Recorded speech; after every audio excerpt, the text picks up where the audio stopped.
کسی بھی چیز کے سچا ہونے کی ایک واضح اور عام فہم دلیل یہ ہوتی ہے کہ جو کہا گیا ویسا ہی ہو۔ مثلا میں آپ سے کہوں میرے پاس سر درد کی دوا ہے، بہت اچھی ہے، اب میں جھوٹ بول رہا ہوں یا سچ کہہ رہا ہوں، یہ جانچنے کا آسان طریقہ یہ ہے کہ آپ دوا کھا کر دیکھ لیں۔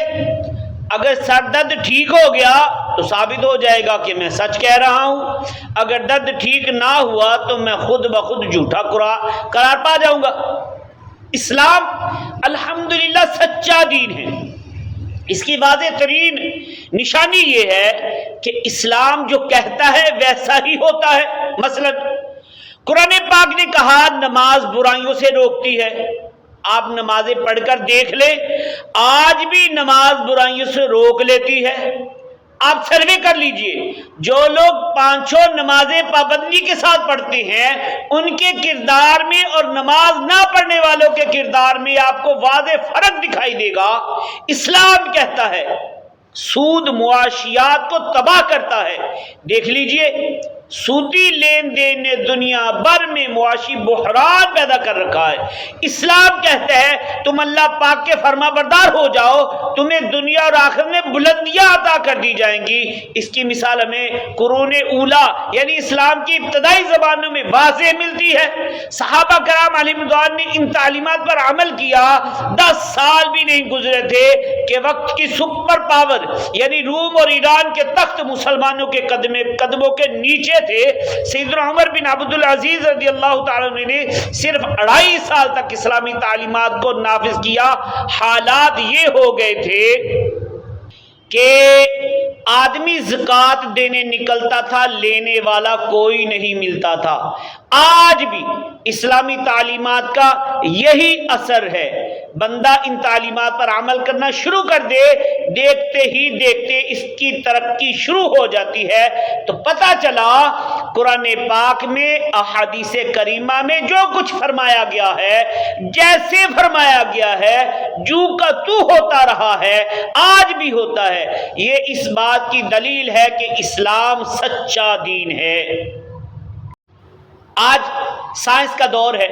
کچھ عرصہ پہلے جب الٹرا ساؤنڈ مشین ایجاد نہیں ہوئی تھی، سائنسدان بھی ابھی اس کے متعلق تحقیقات کر رہے تھے کہ ماں کے پیٹ میں بچہ کیسے بنتا ہے، نطفہ ایک دم انسانی شکل کیسے اختیار کر لیتا ہے یا مختلف مراحل سے گزرنے کے بعد انسانی شکل اختیار کرتا ہے۔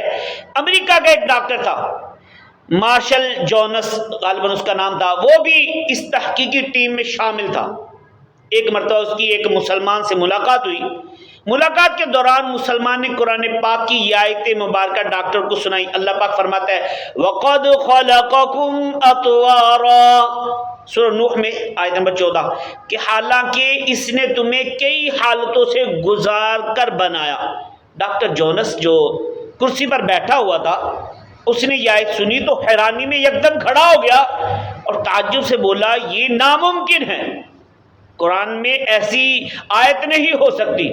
مسلمان نے اسے یہ آیت دکھائی اور ساتھ ہی دیگر آیات جو انسان کی تخلیق کے موضوع پر ہیں وہ بھی دکھا دی۔ یہ دیکھ کر ڈاکٹر بولا 2 ہی صورتیں ہو سکتی ہیں۔ نمبر 1، یا تو محمد صلی اللہ علیہ وسلم کے پاس الٹرا ساؤنڈ مشین تھی، انہوں نے الٹرا ساؤنڈ کے ذریعے دیکھ کر یہ کلام بنایا، مگر یہ ہو نہیں سکتا۔ 1400 سال پہلے الٹرا ساؤنڈ مشین کا تصور بھی نہیں تھا۔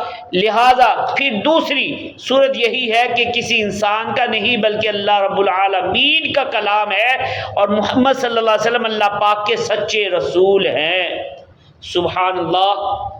تو معلوم ہوا قرآن پاک کا لا ریب کتاب ہونا بھی ایک نعت مصطفیٰ صلی اللہ علیہ وسلم ہے۔ ہم جو کہتے ہیں کہ الحمد کی الف سے لے کر والناس کی سین تک پورے کا پورا قرآن پاک سرکار علی وقار مکی مدنی تاجدار صلی اللہ علیہ وسلم کی نعت ہے، یہ بھی بالکل سچی بات ہے۔